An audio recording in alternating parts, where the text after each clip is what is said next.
Alright, so it's been a couple hours. Decided to leave the temperature at 350.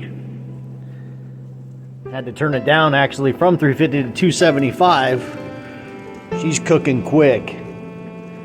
Already probing out at 120 in the breasts. Threw the potatoes on. A little Jolly Roger Luton booty on there. Some giblets up there for the dog. Oh, it's gonna be good. Yep, I had to put the 24 inch by 24 inch on the shelf of this guy. But look at that thing. Oh boy. There she is. Got some giblets for the dog. Some potatoes. Our spatchcock bird. I basted with some barbecue sauce. Dinner is served.